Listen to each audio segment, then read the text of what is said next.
Hello everyone. Hello everyone. This is PhD Oleksiyenko, grandmaster, PhD and FIDE Trainer.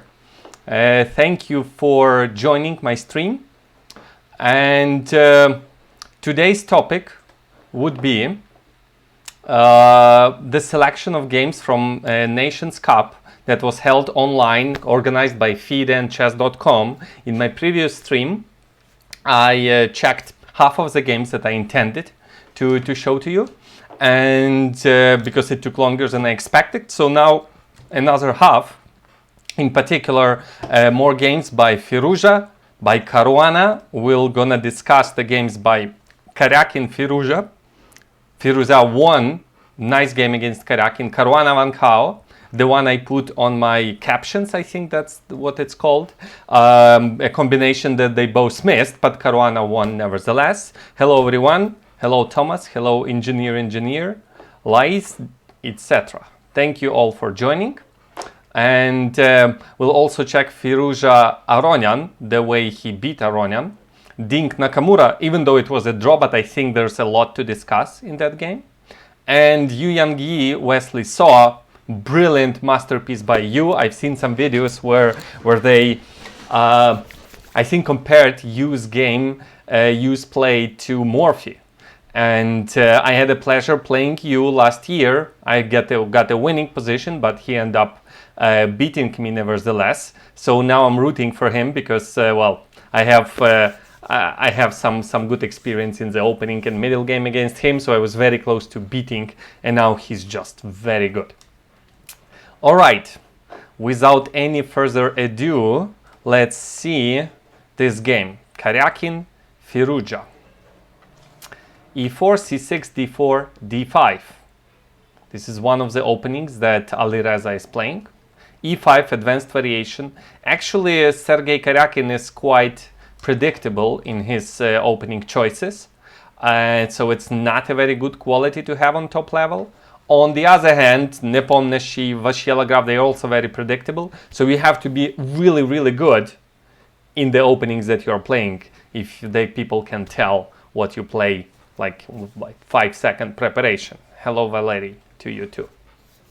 Advanced variation. So the point of this variation is to get some space, and the point of Karyakin is to develop the bishop, and then black can switch to French type positions, arguing that, well, I don't have a bad bishop anymore. So white has more space, white simply develops. There are plenty of setups here. Bishop to e2, so I'm gonna use the online database to not mislead you with any lines. As you can see, all the last games by Alireza in online database played late April.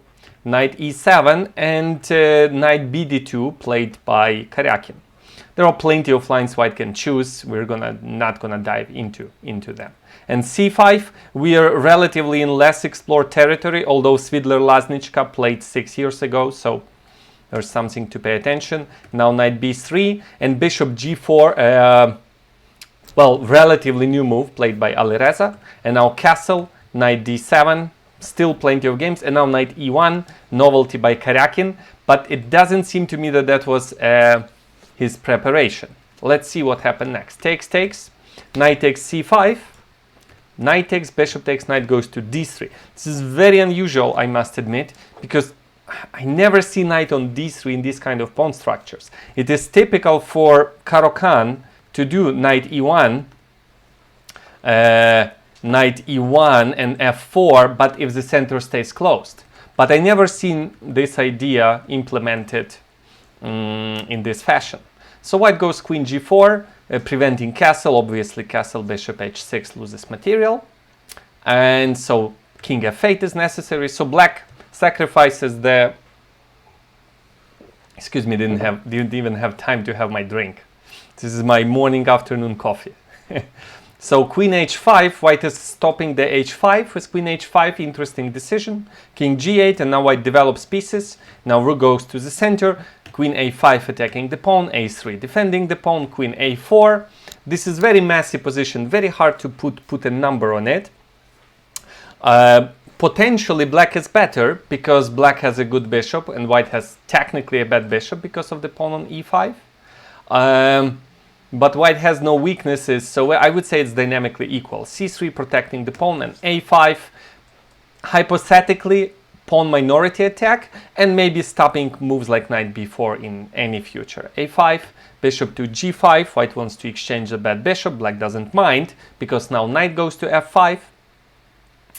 And yeah, now I like black's position because it seems that black can untangle himself, at least slowly. I don't see a plan for white. Usually a plan should involve pushing some pawns. If your opponent doesn't have any weaknesses, like here, you have to push some pawns. But so the only plan that I can think of is f4, f5, hypothetically. But this is really difficult to do because, well, black is fully ready. Knight is coming here, the queen is here, the queen on h5 seems to be misplaced. So white just plays h3, rook e1, rook c4, and it's not clear. White put the rooks into the center, but I don't know what to do next. So let's see what happened next. g3, queen c6, queen f3, so slow maneuvering. Bear in mind, this is rapid, so it's not classic chess. h5, the moment black can do it, black is happy to do it. g6, it does weaken some squares, but it's really hard to get to those. Rook d2, b5, knight back to d3. It seems to me that Sergei doesn't know what to do in this position, and it seems to me that Alireza knows what to do, because black is better on the queen side, black is slightly better in the center, and after this move black would be better on the king side. But white is solid with no weaknesses. Queen g2. Now it's time to secure the king. King goes to the center, which is surprisingly the safest place for the king to be.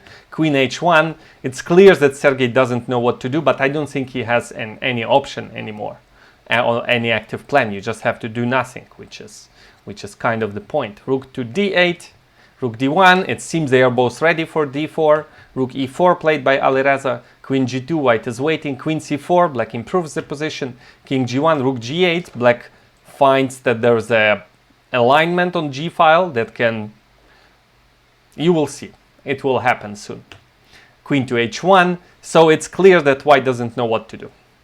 Rook g6 to have the rook protected in case of g file gets opened.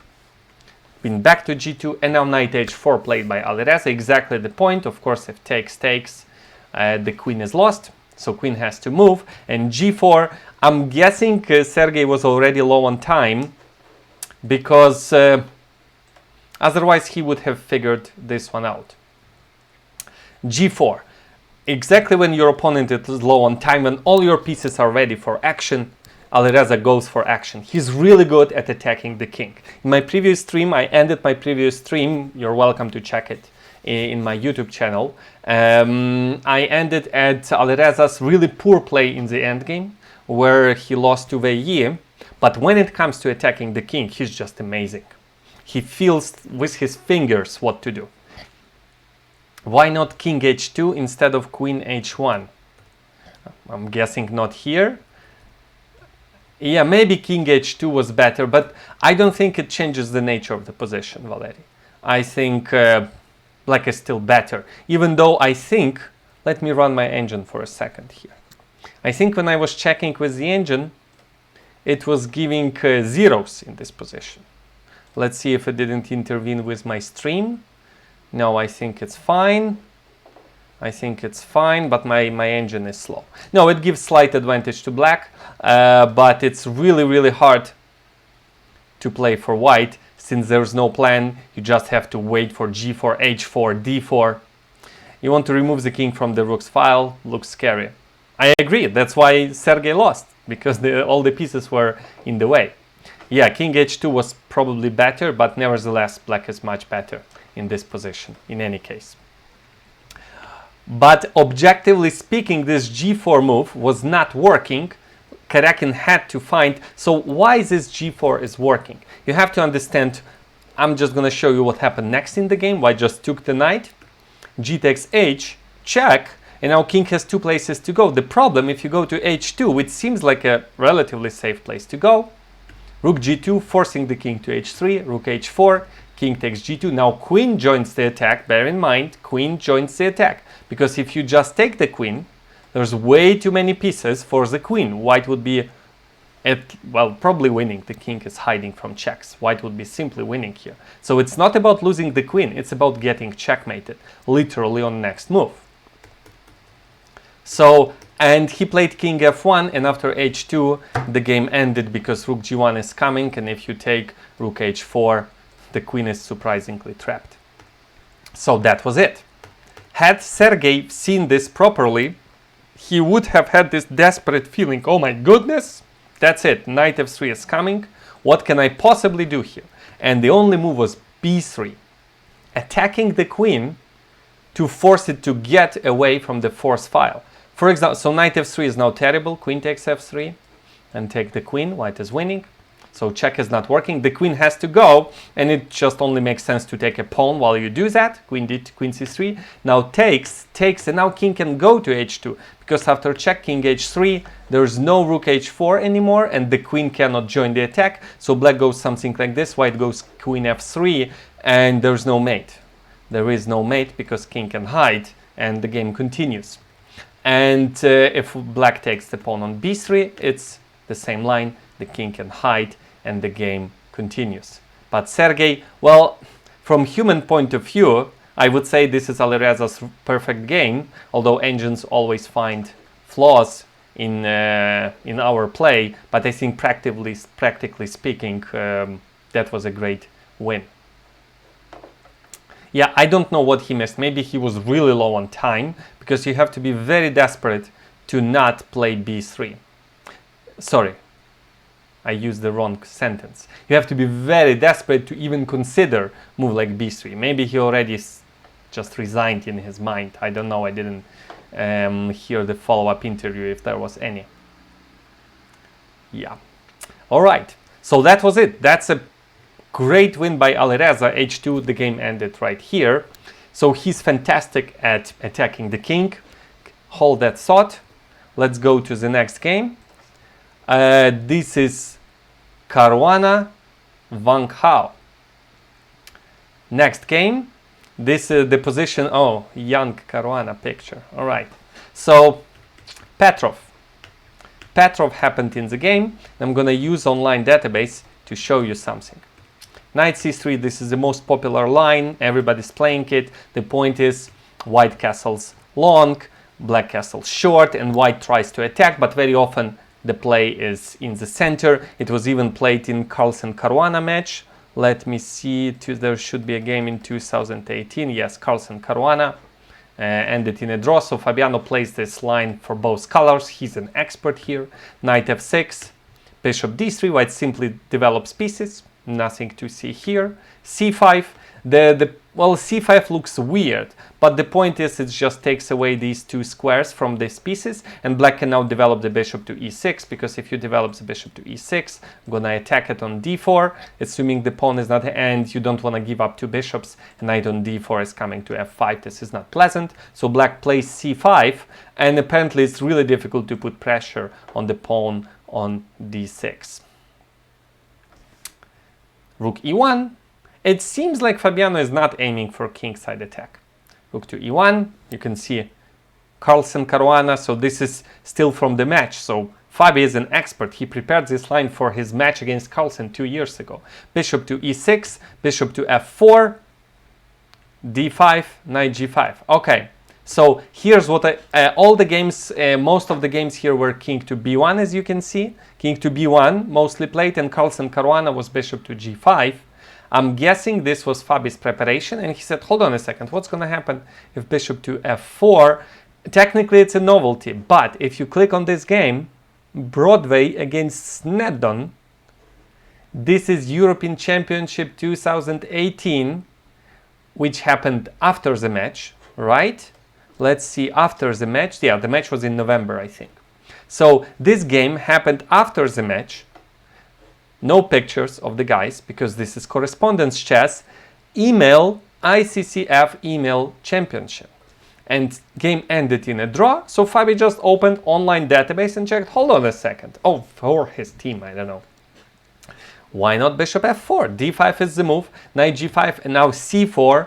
shouldn't be afraid of knight e6, bishop f1. Now bishop goes here, and the correspondence game, 2018 correspondence game, this is, by the way, decent rating of players, so they are using good metal, good CPUs for their analysis.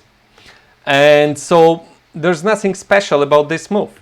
d5, knight g5, bishop g4 is just a losing move in this position, because you have to know the c4, but I'm just trying to lower the credit of Fabi and his team, because it was played in correspondence chess. f3, now bishop went to d7, and somehow they both, so this is the picture I showed in the captions of this video, combination for white. It's actually not very sophisticated. If you look at black's position from tactical point of view, by the way, if your level of tactics is, if your, let's say, FIDE or USCF rating or any rating is like 1900 or below, I can recommend my own chess course. You can see the link to my chess course for Udemy in the description if you want to learn more how I am calculating tactics and why tactics appear on the board, and why there is a combination right here. You can check the course about what are the signs, when should you look for tactics. So if you look at this position from tactical point of view, the pawn on h7 is semi-protected because it has 2 attackers and 2 defenders. Oh, thank you. In comments you can see that, not sure how to pronounce, Jai Oubli Mon email says that my course is good. Thank you for your ad.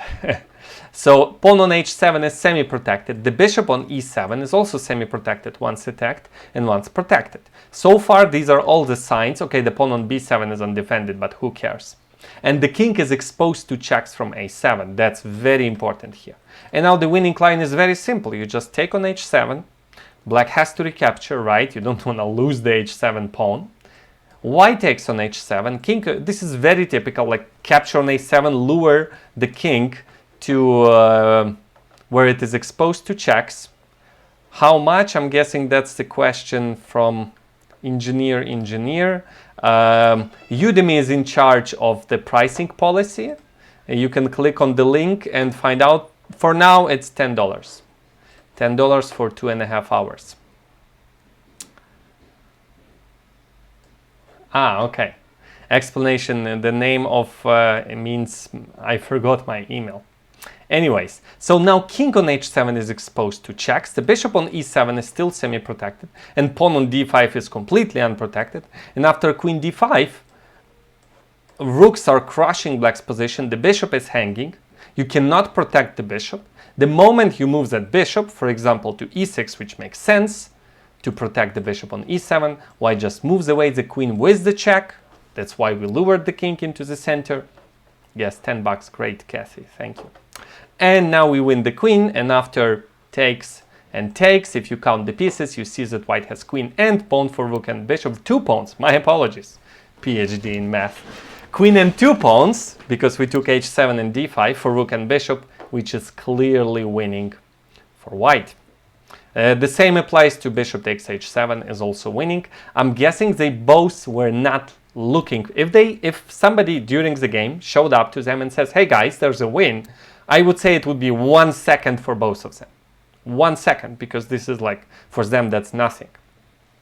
And they were not looking for it. They didn't feel that there could be a combination. And that's what my course can help you with. Assuming your level is below 1900. Above, I think that would be too easy. Okay, so this is the end of my advertisement. He just played c4. I think black is in huge trouble in any case. c4, black cannot open the center. White is much more prepared for that. So black closes the center. And now since the center is closed, the bishop on... So the problem was that black is planning to go c4 in the future and kicks his bishop away. Not right now, because bishop h7 would still work. But white plays c4. Now bishop on d3 is a monster. And now white just simply switches to attacking the king, even though white put all the pieces on the into the center. After h4, black has 0 attack on the queen side. I would say just black is just lost here. because with different castles. Thank you, engineer, for your wish.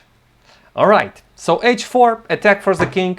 Black has no counterplay in the center because white controls the center quite well. No attack on the queen side. I think black should have tried to prepare some b5 desperate, but black is not ready for that. Rook e8 developing the rook, g4, bishop c6 improving the bishop. Queen h2, white simply moves all the pieces to the king side.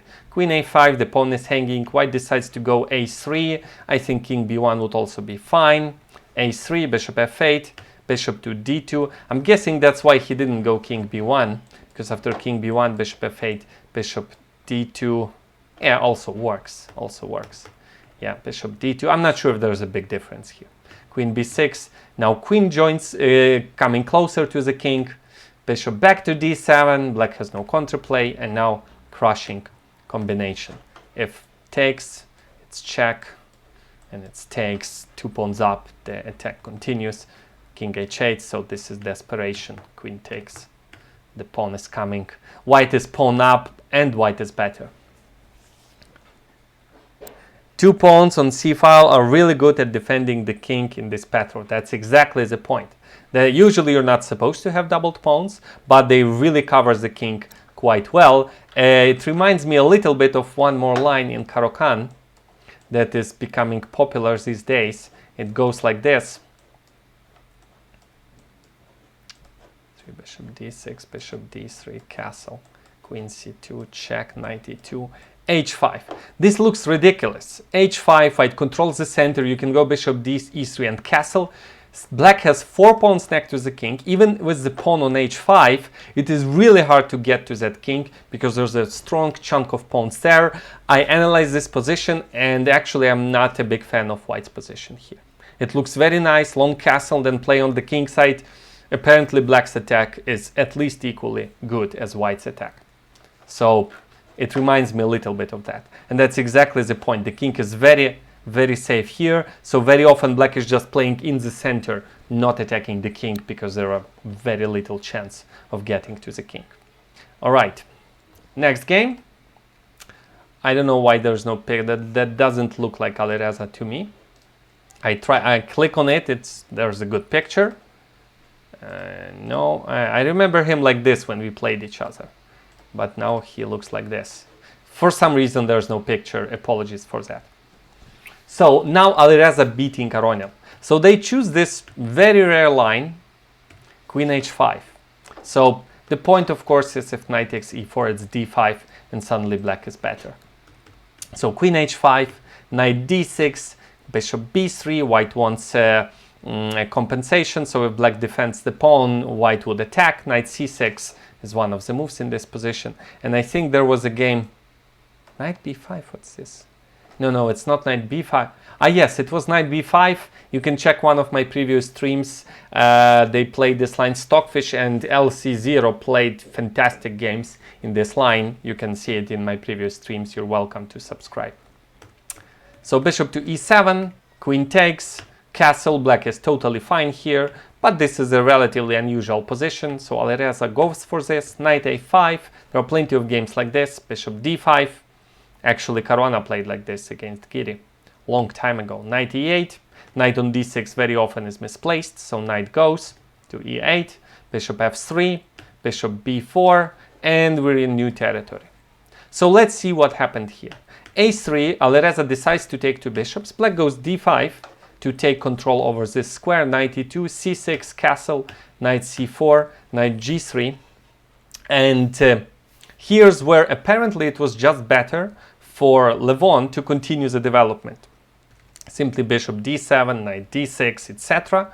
I'm guessing he was afraid that white would have some sort of like attack like this maybe, or knight h5. It looks like white's pieces are close to black's king, so he decided to go to the endgame, and he's much more experienced endgame player, and he have seen that Alireza is losing endgames if they are equal, and actually this is a relatively equal ending. However, the only problem with this is that so the queens get exchanged, Alireza transposed the bishop to d3, and now I like every single move that Alireza played, almost every single move, because even though the queens are off the board, Alireza still aims for the king. The black's king is weak, not yet, but that's a white is much worse on the queen side because of these two guys and doubled pawns. White controls the center quite okay, but black is also fine in the center. White does have potential on the king side. So what is Alireza's plan? Just start rolling those pawns, try to open the files. Let's see how he does that. A4 to free the rook from A1. B6. F3, taking the square. And by the way, this is how you should be placing your pawns if you have two bishops. If you have two bishops, you put your pawns on the opposite color of your extra bishop. Because at some point these two guys can disappear and you want your pawns not on the color of your extra bishop. So that's why F3 taking care of this square. Now king goes to the center. Now H4 getting some space. Rook goes to B1. That's just showing off, I would say. Rook to B1.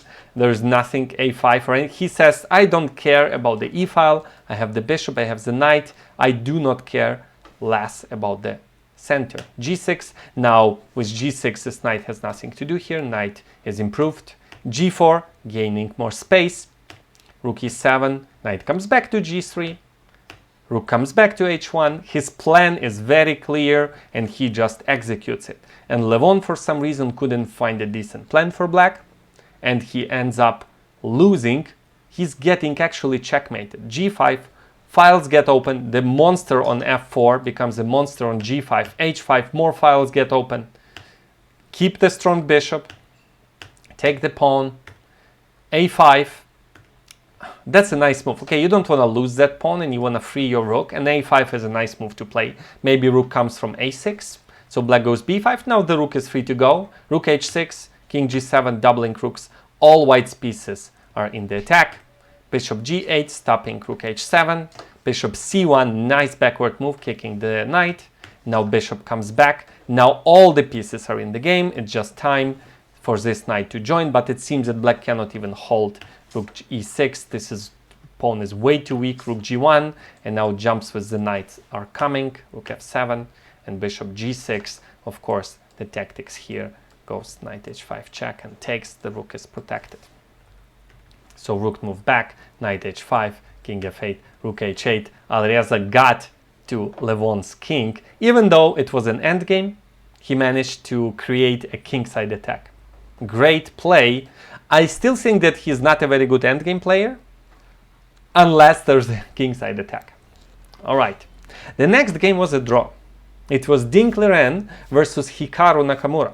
Final match, this was the super final. So China and United States went to the super final, and actually it was enough for China to make a draw according to the rules of the event, because they won the qualifier, or I'm not sure what was the proper name for it. So they won it. So they have they used to have in World Championship matches where the champion needed to lose the match. Draw would be a win for a champion. That was the back in the day. There was even like +1 rule or something. I'm not that good in chess history. Maybe you can help me. So a draw favored China. So the game, it's Italian game, castle H6, rook E1, castle, knight BD2. So I always thought that this is a good version for white, because white saved the tempo on H3. And now knight immediately goes to G3, but Nakamura apparently played this one many times. He tried knight E7, rook E8, and now he tries A4, H3, rook to A5. This is like a quite weird play, I must say. D4, novelty by Ding. And it was very weird because he blitzed out moves, even though, at least according to my engine, these moves were not so good. So I'm not sure whether it was he confused the preparation, or maybe he was just playing over the board trying to intimidate Hikaru, or, which is maybe more likely, that my engine is not good enough. So he got the center with D4, bishop moved back, then he played B4, this weird move that ruins the pawn structure on the queen side. Rook comes back, Black wants to have a knight a5 option, knight g3, rook e8, bishop b2 again blitzed out by Dink, although my engine suggested to securing this bishop with like move like a4 maybe, to meet knight a5 with bishop a2 to stay on this diagonal, or some other move, bishop b2, bishop d7, queen c2 blitzed out, and now knight h7. So there are plenty of moves for black, so there's not much to discuss here. Knight h, there's just the final position I'm actually interested in. Knight h7, black is trying knight g5 to put more pressure on this central pawn because, well, it needs protection. Rook d1, knight g5, knight takes, so queen is good now. King h2, knight a5, taking two bishops, bishop c1, queen moves back, d takes e5, knight b3, pawn takes, rook takes e5. So black got two bishops, but white has the center. f4, rook is going to a5 to penetrate to a2, f5, queen f6, bishop goes to long diagonal, rook a2 pinning the bishop, rook e2 preparing c4. All moves are very logical. Apparently, according to Stockfish, the correct move, the engineer doesn't like knight h7. It is a decent move because it's, so I would say knight h7 is not a bad move because black absolutely completed the development. This rook is developed, this rook is developed, this bishop, this knight, this bishop, all pieces are developed. Then you can move pieces again. Then it's fine, you can now maneuver pieces. So knight h7 makes sense. It does make sense. Knight goes here, putting pressure on the pawn, freeing the queen. But you can afford to do that only if you completed the development. All right. Apparently, there was a great move, queen to g5. And the idea is that if I go c4, which was the next move by Dink, bishop goes to e3, and there's no defense from bishop to f4, pinning this knight, and then bishop to e5, using this pin. Apparently this is a winning position for black. This is a very surprising observation. So queen g5 was a great move. Apparently this is a huge threat. That's a very weird move. Queen e7, c4, now white is better, but black is quite solid. f6, knight is being improved.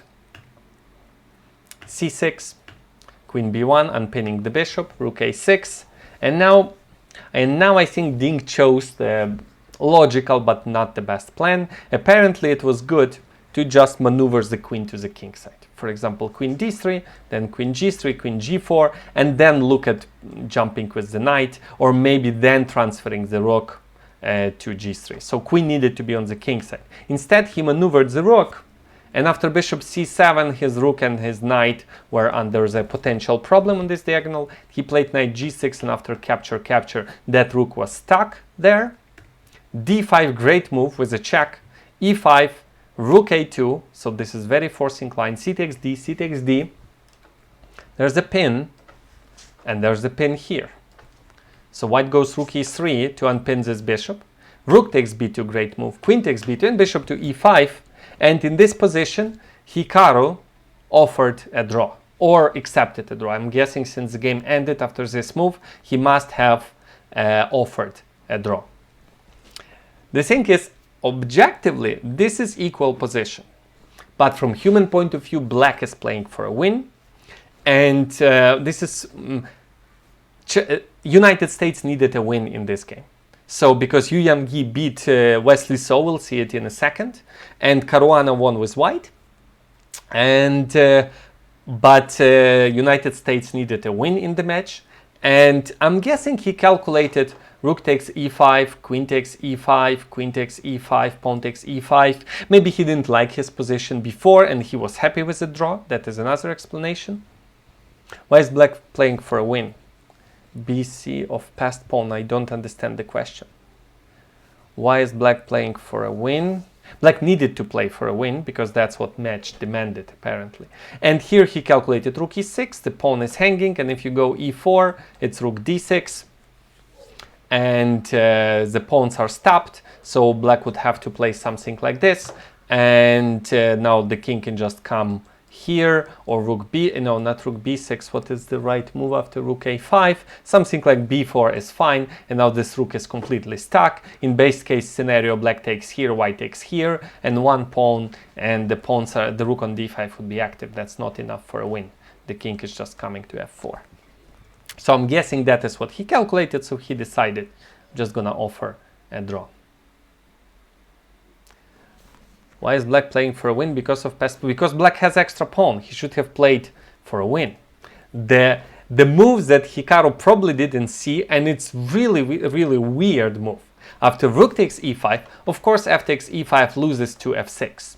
This is horrible. There's a pin here, the queen is hanging, rook g7, this is lost. So he just calculated this, rook e6 is relatively obvious move, e4, otherwise there's nothing, and this is equality. There was a brilliant move, queen to c7.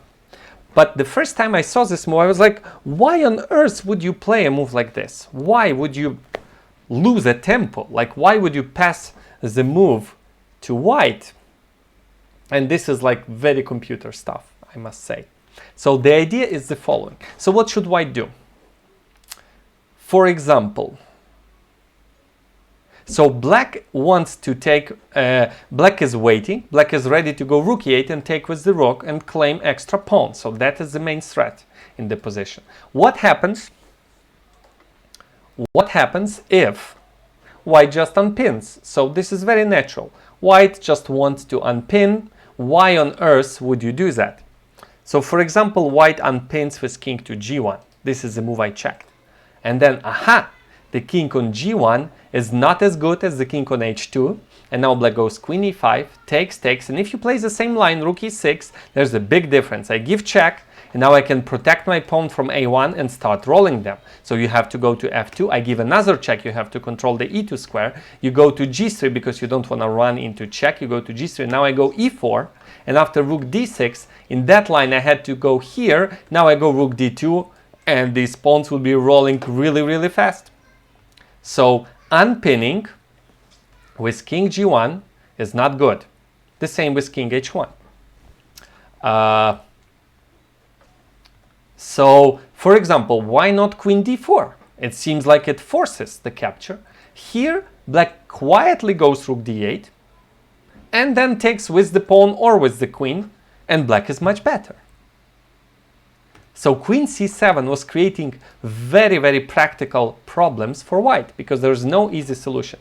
The solution is yet another brilliancy from the engine. Unbelievable move. Unbelievable move forces black to go to the previous variation. The move is just too bad it didn't happen. The move for white is queen c3. Like when I saw this move, I was like, what the hell? What is going on? Who on earth would play queen c3? So I think this is, from practical point of view, is completely impossible. The idea is brilliant. If queen takes c3, rook takes e7, and there's no defense from perpetual. This is very weird. If king to f8, I just take on e7, and I give perpetual because neither queen nor rook can protect neither of these three squares, and that's a perpetual. If black goes queen e5 check, it transposes to the previous line, which is a draw after rook e6. And that's it. Queen c3, rook to e7, forcing a draw or going to the previous variation. But finding queen c3, I think in rapid chess is just impossible for human beings. So after queen c7, Dink would have facing be a very difficult decision. Like, what else can you do? If you go rook to g3, I take with the queen, takes, and now you cannot attack my pawns from behind. And it's really difficult. I guess queen g1 is the logical move, but this is a much better version for black. And I think white should play something else here, but king on g1 is much worse than the king on h2. And this is part of the reason why USA didn't win. I think Dink would have had trouble after quiet move queen c7, but from human point of view, it is so unnatural. Why would you give so many extra options to your opponent? Why? You know, there are so many moves. There's rook g3, there's queen d4, there's king g1. What am I even threatening? So this is just very hard to even comprehend. But that was a brilliant try that Hikaru should have tried. And Morphy game. Apologies. Yangyi versus Wesley So. So this was Nimzo. Nimzo Indian. Nimzo Indian, I think that's the name. Yep. Nimzo Indian.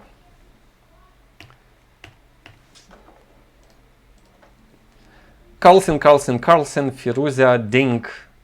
Many players are playing this line. You with white played it several times. DC, knight a6, c takes d. Our you Hare Krishna last year, knight d5, that's a new move. That's a new move, knight d5. There was one correspondence game, and c6 novelty by Yangyi. So the point of this novelty is white loses a tempo, but white claims that if you take, I would have a better pawn structure in the long run. Queen a5, bishop d2, b takes c, and g3. So white is behind in development. White is behind in development because black can immediately castle and white is not there yet, but white has a long-term advantage because of the better pawn structure, because black has more pawn islands.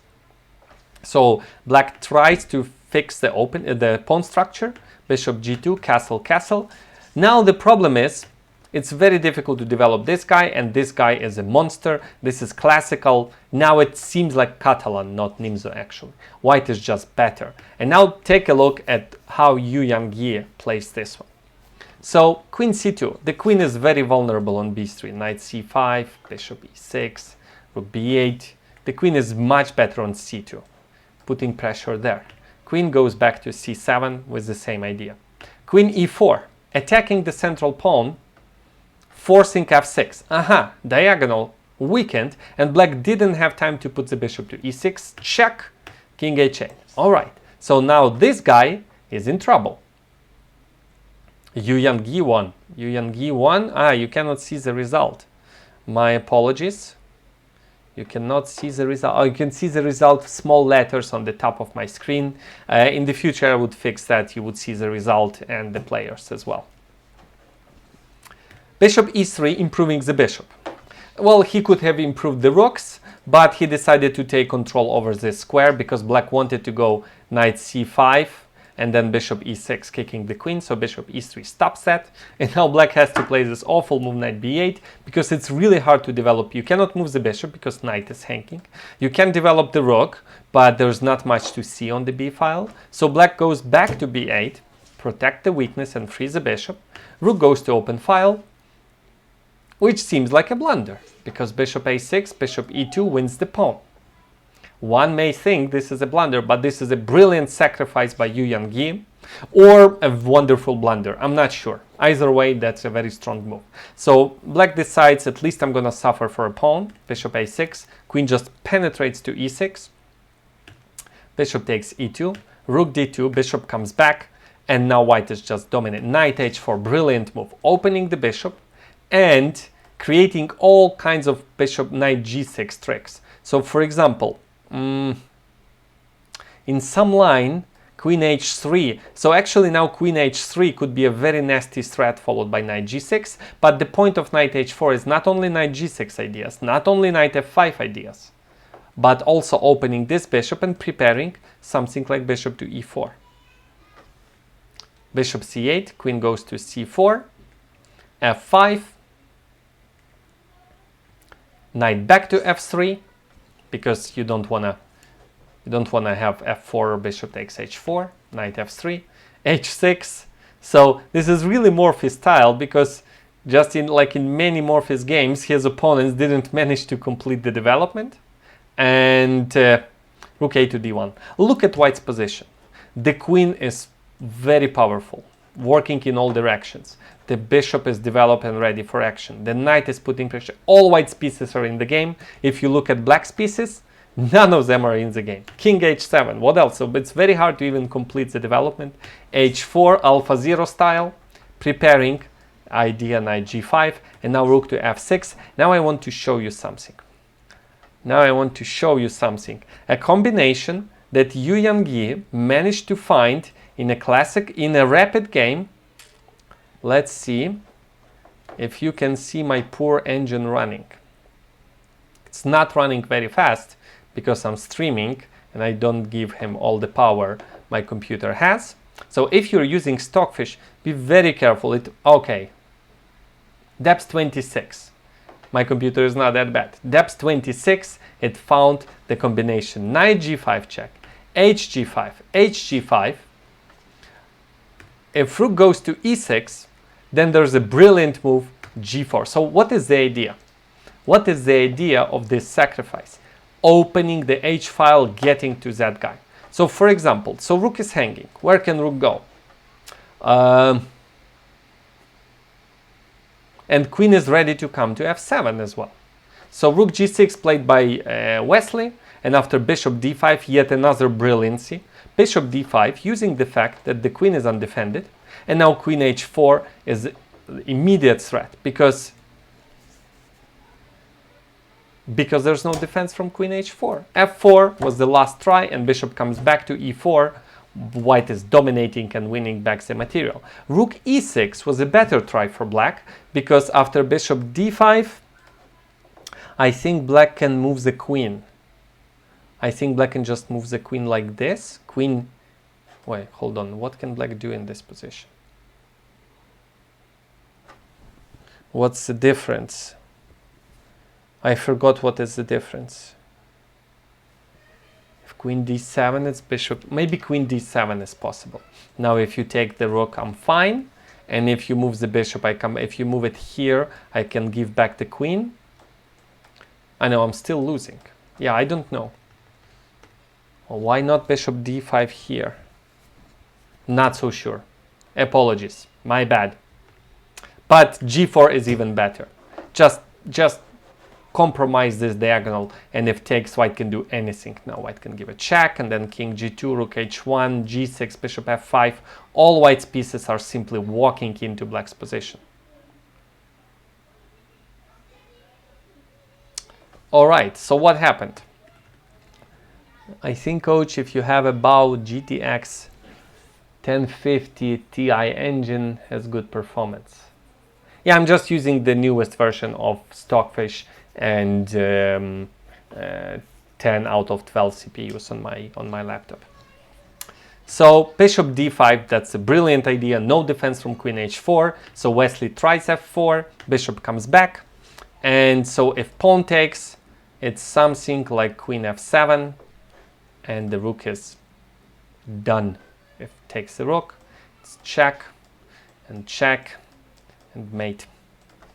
So that's why Wesley took the pawn, and now rook went in. This is hanging, bishop f6 blocking it. Slowly king g2, white has all the time in the world. This is mate in a few moves is coming. Rook h1, f3 desperate attempt, king takes, bishop g4, king comes back, bishop takes, and rook takes. This is magnificent position. White is full rook down, it's black to move, and black just resigned. Because there's no defense, white is dominating, black didn't develop the pieces, the king is compromised, there's no defense from rook h1 or queen f7. Actually, surprisingly, it's not bishop g6. This is not actually a threat. This is what is weird about this one. And so you won this game and brought the win to the Chinese team. And too bad Hikaru didn't play queen c7. Magnificent play by Yangyi. Not very good play by Wesley So. Congratulations to China. Please subscribe to my channel. Click on the bell button to get notifications when I'm about to stream, because due to personal reasons, I cannot have regular streams yet. I'm planning to do so, but for now you have to be notified by YouTube. You can also follow me on Twitch. Check the description of the video, and take care. Thank you for all your comments, and stay tuned for my future videos. Goodbye.